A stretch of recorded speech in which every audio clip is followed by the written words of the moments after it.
Welcome back, and as promised, we have in studio none other than Reuben Kigame, who is a man that wears many hats, and just this day he has launched a book. Welcome. Thank you very much, Tess. Please tell us about a few hats that you wear. Yeah, a lot of people know the music, but I'm also a teacher, actually trained teacher. I taught history, and I teach theology and apologetics and a bit of philosophy. But I'm also a social activist. I'm a journalist, broadcast journalist in particular. Wow. And then, of course, I'm an evangelist. I love evangelism. And hopefully I will be giving it again. I give a try to the presidency again. Great. Yes, and I also write.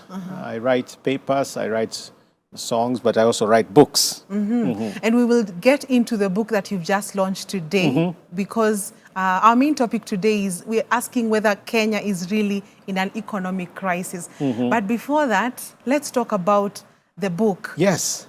What inspired you to write the book? What is it about? Now, this is a different kind of book. It's called Essays in African Christianity and Theology. So there are a lot of things that the church and the society has left undiscussed. And because of leaving them undiscussed, they keep cropping up without answers. So what I've done is contributed some well-thought and researched answers to different questions. For example, the question of conflict resolution. You know, a lot of people are disagreeing. Some people are called conservatives, some are called liberals, whatever the case may be, even in the church. So the question is, how do you reconcile the different warring, academic, economic, political situations? I've also talked about revival, because a lot of people don't understand what revival is, and everybody's talking about revival. So I've taken a very sharp look at revival as what we call the revitalization of Christianity. I've also engaged issues like LGBTQI, that a lot of people are talking about in shadows. Yes. Either they just have an emotional thing, hey, kila mtu, fukuza, or, you know. Yes. But what does the Bible say? What does reason say? What does the law say?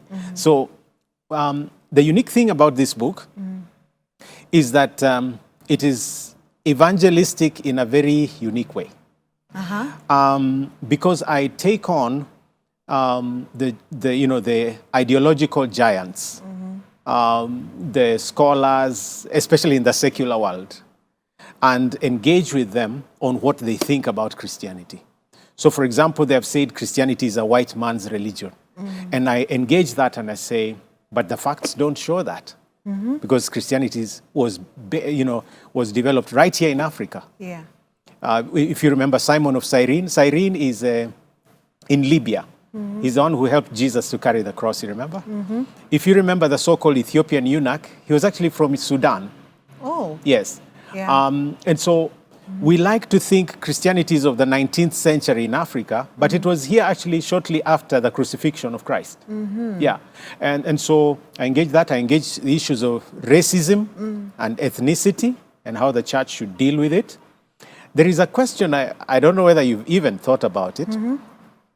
What do Christians think about Palestinians?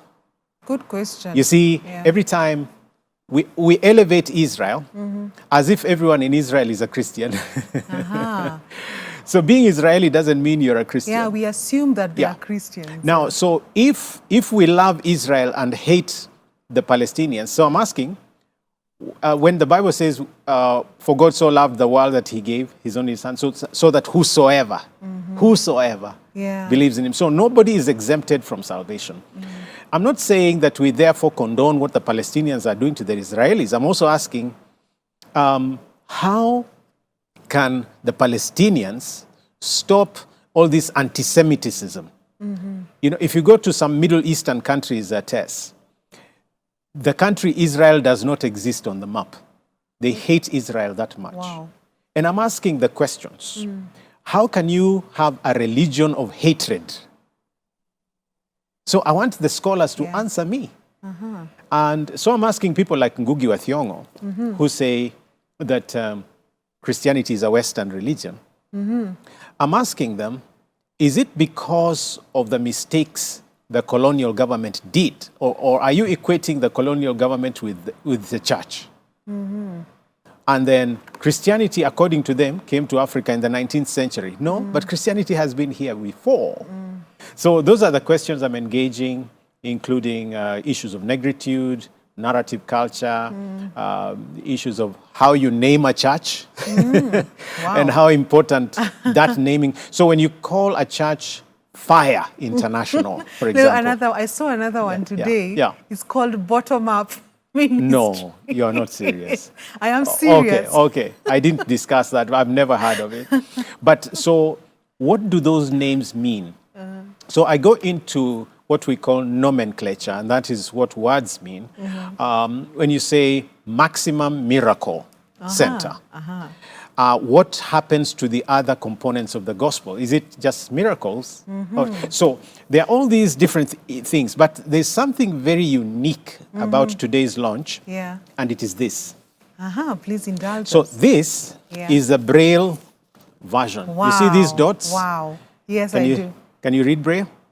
You need to, I'll teach no. you. So we have done, when you translate this book into Braille, and you get the dots there, we call it embossing. Wow. Okay? So, and I did this deliberately, one, because I read Braille myself. And everybody who's launching a book imagines we don't want to read as blind people. Wow, that's a serious overload. People like Duale and so on, they launched a book. Did they think of the blind people reading that book? No. No. But if I'm blind myself and I don't put my books into Braille, then something is also wrong with me. We also need to explore other things like sign language and how material can be available. So this is a challenge to others that they need to be inclusive. And let me be very specific. I want to challenge especially Christian authors. Do you really want blind people to read your books? You can write, all these 10 ways of being successful, 29 ways of being this and the other. For who? In other words, there are people who should read and others who shouldn't.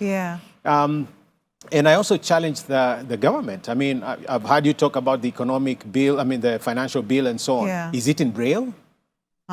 Good question. So if we talk about public participation, hiyo ni kitu ya mdomo Tess, na kuweka pesa huko na kukula, but nobody's really thinking about being inclusive. And one reason why I keep persisting on fighting political battles is because we need to change the way we think about the people of Kenya. We need to specifically serve the youth with their own needs, serve the deaf with their needs, serve women, and serve children specifically with their areas of need. Now that you've just touched on some of the economic issues, yes, you've been very vocal on many Kenyan issues, especially the finance bill 2023. Yes, and I just noticed a video you released yesterday, I believe. The day before yesterday, that Kenya's problem is not a financial one. No, but not at all, Tess. A trust deficit. Yes. Please expound. Now, a trust deficit, when you have a financial deficit, it's that you need to raise a particular amount of money and you fall short. So a deficit is a shortage or a shortfall or a deficiency. It's a lack. So I'm basically saying we are arguing about what to do and how to do it without deciding what it is we are doing. Expound. So we are imagining that raising taxes or helping some people to have zero rating or whatever, do this on exports, do this on imports. We are imagining that will solve our economic problem. Actually, our economic problem is not getting money. Kenyans are paying a lot of money. If you can raise 2 trillion in terms of income, 2 trillion like this, it means you are a very wealthy country. Wealthy. So you are saying that Kenya is a wealthy country? Extremely. Not just, this is now what we are able to raise locally. If you can make 2 trillion, then it means the incomes is there. And because so many people are not paying taxes, all you need to do is make sure they pay. And how do you make more people pay taxes? It's not by increasing them. You decrease. If you lower taxes, ni kama hivi, Tess, if you're earning 10,000, and I say you need to give me 7,000, because that's what our taxes are ending up to. About 60 to 70% of our economy is consumed by debt payment and things like that. Now, what we need to do is lower the taxes so that even those who earn little pay, but without feeling the pain or without feeling they're losing. But secondly, you need to stop the economic bleeding, what I call stop the economic hemorrhage. We are losing a lot of money. Our former president said about 2 billion per day. Per day. Corruption. 2 billion. Yeah.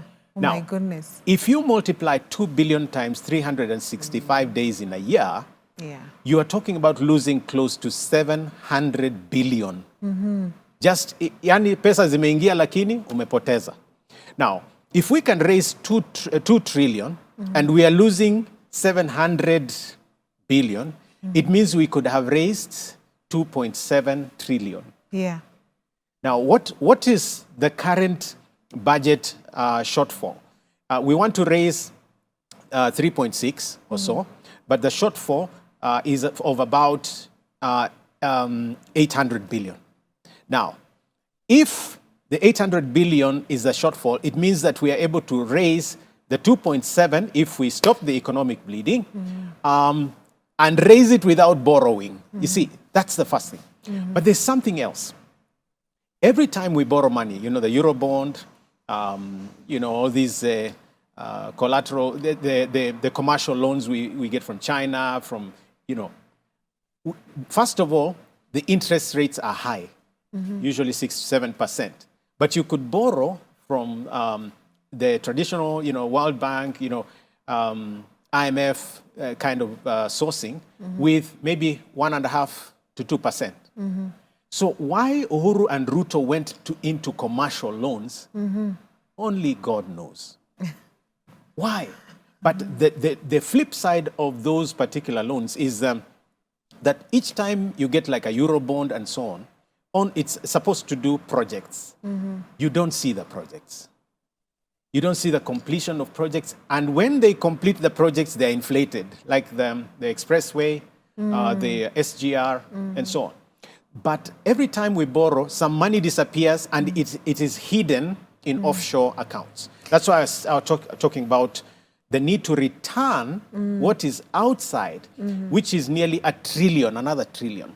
So what I'm trying to tell you, Tess, is that if we are able to raise 2 trillion and we lose about 700 billion that we could add on that, so you get 2.7, and then we lose another 1 trillion because it's hidden in offshore accounts, because it's stolen from us, it means that we could very easily raise 3.7 trillion without borrowing.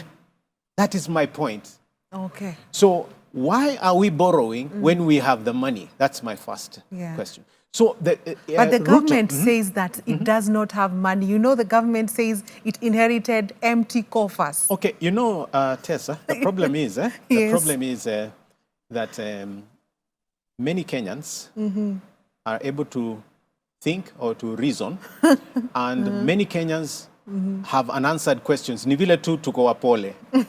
So, for example, how do you say you have no money and money keeps coming in every day? I mean, Treasury... It has been said that our debt ceiling is so high, we are so indebted. So the debt ceiling is something different? In terms of we need to pay debt, and our expenditure is more than our revenue. Ni hivi, you go right back to why is it we are careful in our houses and then become extravagant when it comes to other people's resources? You see, in your own house, there is no way you can go and buy a TV set and buy these, woofers, and then go and buy a shamba and so on when you are starving, when your children don't have food. Yeah. Unaenda kununua stereo na TV when you can't buy food.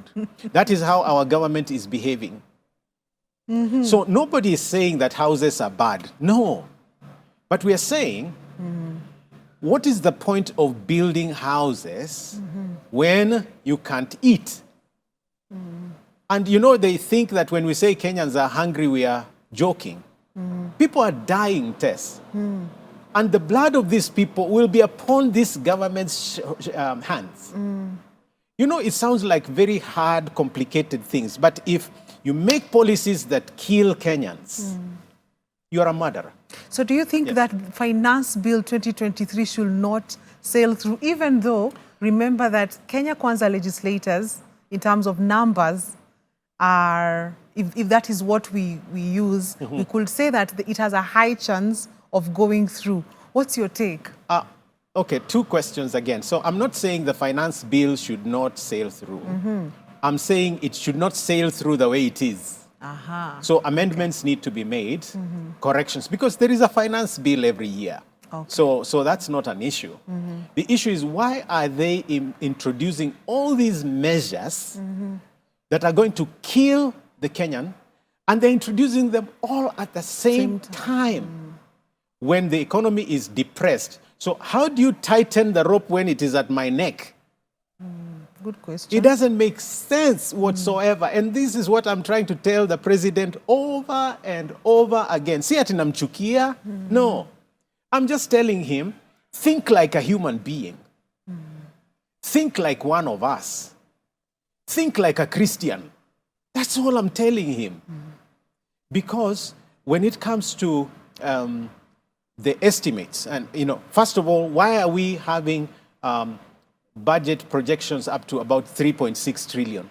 Why not make a budget of living within our means? Why hurry for the mega projects wakati hakuna chakula? These are the things. Now, on the issue of it passing through Parliament, first of all, there are three problems. First of all, we don't have a Parliament.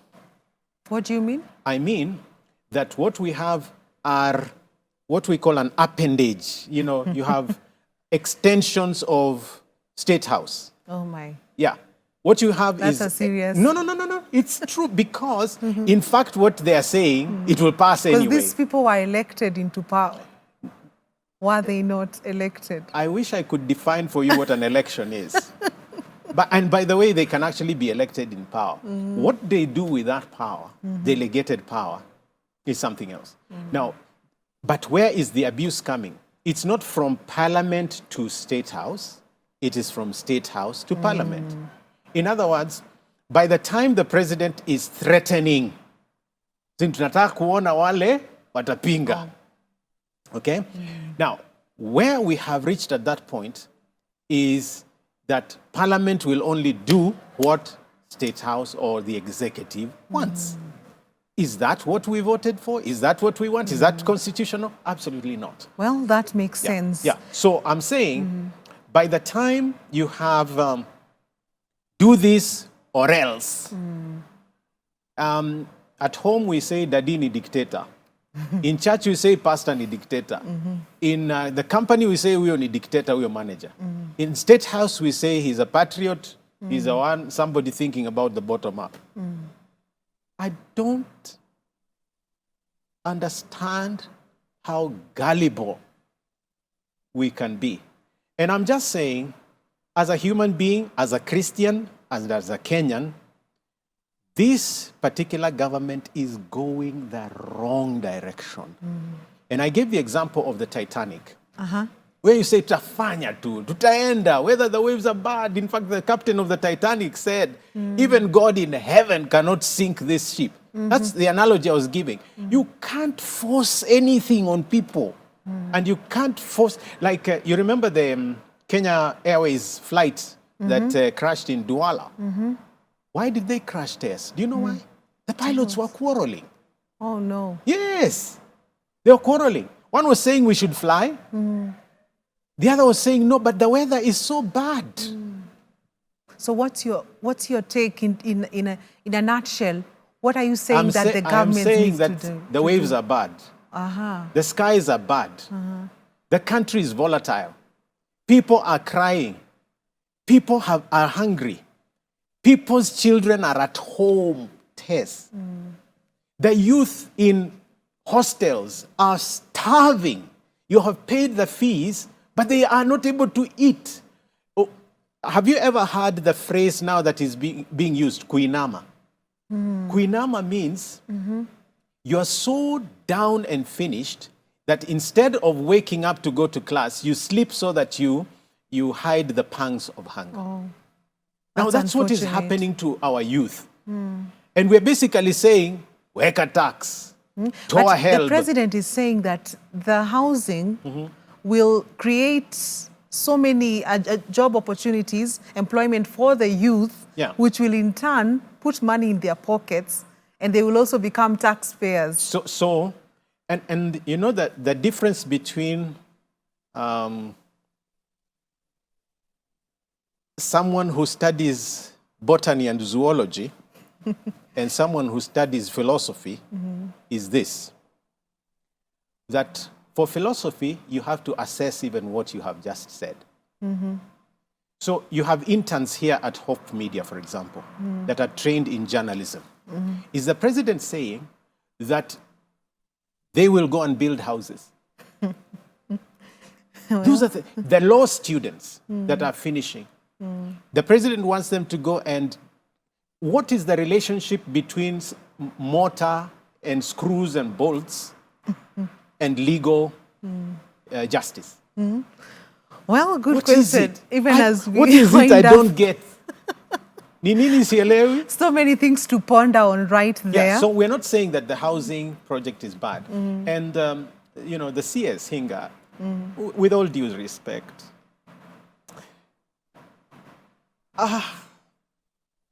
the fact that you have studied economics or finance or whatever does not mean that you understand people. There is a total disconnect. You know, have you ever heard, if I told you that's a bark, you know, you could think it's the peeling of a tree, or you could say it's the sound of a dog. Yeah. So the citizens are saying this is a peeling of a tree. Njenga may be saying that's the sound of a dog, but the same word. And that is not good.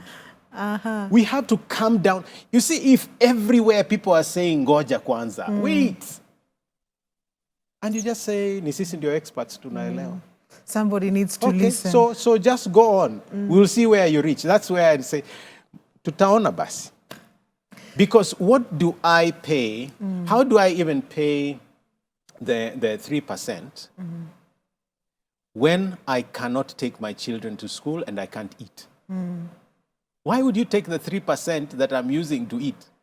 Well, many questions actually around that. If you want us to go into the housing bill, I have more questions than...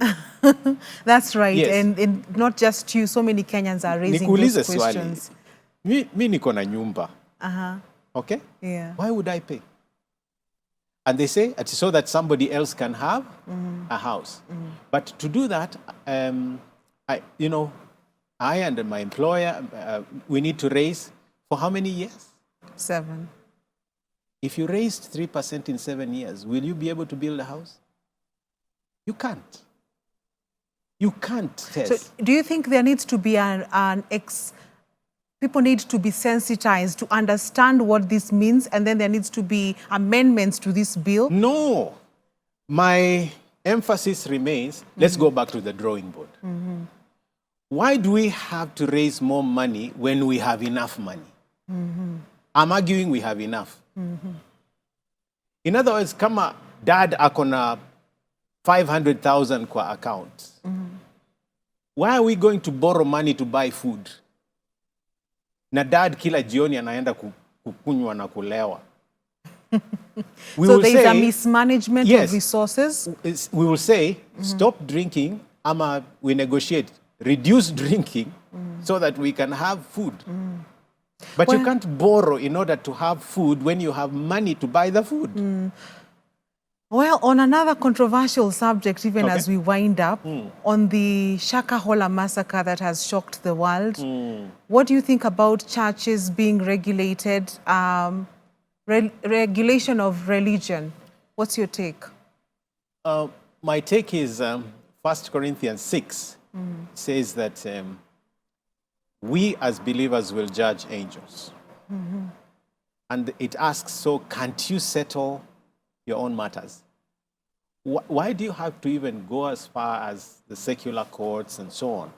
Don't you have wise men among you? We have a lot of wonderful PhDs, counseling psychologists. We have all these specialists, even conflict resolution guys in church.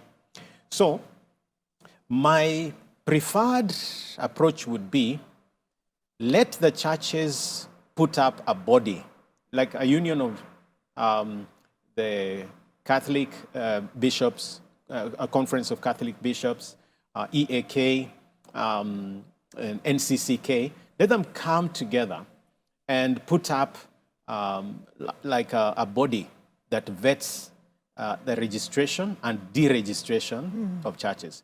I was calling like the Kenya Registration Regulatory Authority or something like that, KRRA. Now, that body, before the government stamps and says, yes, you can go ahead, should assess, say, who is this that is starting a church? Do they have the capacity to do so? What is the doctrine that they're going to be teaching? What else are they going to be doing? Will they start TV? Will they publish, materials and distribute? So that you already have the data. That we don't have to go to the government. Let the Christians come together, form that body. And then before the government also deregisters, so they take a group that is messing up to them, they assess, they warn them maybe twice. If they persist, then they recommend deregistration. That is how things should work. Now, failure to put up such a regulatory body as Christians, if you don't put it up, then I will support the government regulating, because regulation must happen. There is no way we can continue to have pastors and bishops and evangelists and apostles telling our children education is demonic. Telling people going to hospital to be treated is a sin or is a lack of faith, and so on. Telling people, stop your medication. Or sell all your belongings and come here and wait for God. The man of God will tell you. And I'm saying that what has happened in Shakahola Tess is not just it's not a mistake of the church. It's a societal mistake. Why? Let me give you 3 levels. In a shortly. Okay. So one is the Communications Authority. They regulate, even media, I hope media is regulated. Yes, it is. So the issue is, why haven't they regulated what was going on there? 2, we have banks. When you take 100,000 tests and bank, the bank will ask, so where is the source? If you make it 500,000 or 1 million, they will even ask you, show the proof. Now, you go and bank 20 million and nobody asks you?